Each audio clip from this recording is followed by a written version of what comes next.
Breaking news. Congress Chamala Kiran Kumar Reddy మరోసారి KTR పై విమర్శలు గుప్పించారు. ట్విట్టర్ వేదికగా పలు ప్రశ్నలు సంధించారు. మూగ జీవాలపై కేటీఆర్ ప్రేమను ప్రశ్నించారు. సూర్యాపేట నుంచి వరంగల్ వరకు గులాబీ నేతలు చేపట్టిన ఎడ్ల బండి ప్రయాణంపై చామల ఫైర్ అయ్యారు. మండు టెండల్లో మూగ జీవాలతో 120 కిలోమీటర్లు ప్రయాణం ఏంటని ప్రశ్నించారు. డ్రామారావు అండ్ కో అందరూ ఆర్టిస్టులేనని చామల విమర్శలు గుప్పించారు. ఎండాకాలంలో ఎడ్ల బండ్ల ప్రయాణంపై చామల ఫైర్ అయ్యారు. అది కూడా పక్కూరో పాత సూర్యాపేటో కాదు కదా అని ప్రశ్నించారు. సూర్యాపేట నుంచి వరంగల్కు ఉన్న 120 కిలోమీటర్ల దూరం ప్రయాణం అంటే అటు 5 రోజులు ఇటు 5 రోజులు ప్రయాణం ఉంటుందని చామల గుర్తు చేశారు. ఇటువంటి ప్రయాణాలు వద్దని చెప్పక మీ ద్వారా తనం చూపుతున్నారా అంటూ కేటీఆర్ చామల ప్రశ్నించారు.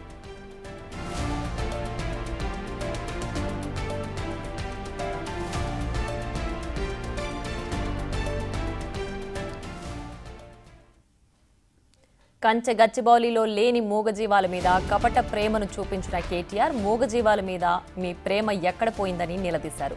దొరతనం చూపుకోవడానికి రైతులతో బండి వెనక బండి కట్టించారని ఆగ్రహం వ్యక్తం చేశారు.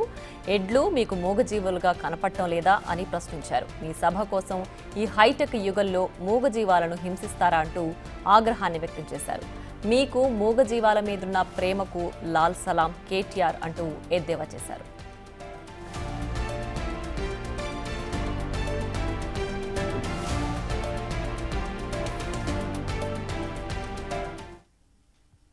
తెలంగాణ రాజీవ్ గాంధీ సివిల్స్ అభయహస్తం పథకం కింద లబ్ధి పొంది ఉత్తీర్ణత సాధించిన 7 సివిల్స్ అభ్యర్థులను సీఎం రేవంత్ రెడ్డి ఎక్స్ వేదికగా అభినందించారు. ఈ పథకం ప్రవేశపెట్టిన తొలి ఏడాదే 7 సివిల్స్ సర్వీసెస్కు ఎంపిక కావడం చాలా గర్వంగా ఉందన్న ఆయన తెలంగాణతో పాటు ఇతర రాష్ట్రాల నుంచి సివిల్స్కు ఎంపికైన వారందరికీ శుభాకాంక్షలు చెప్పారు.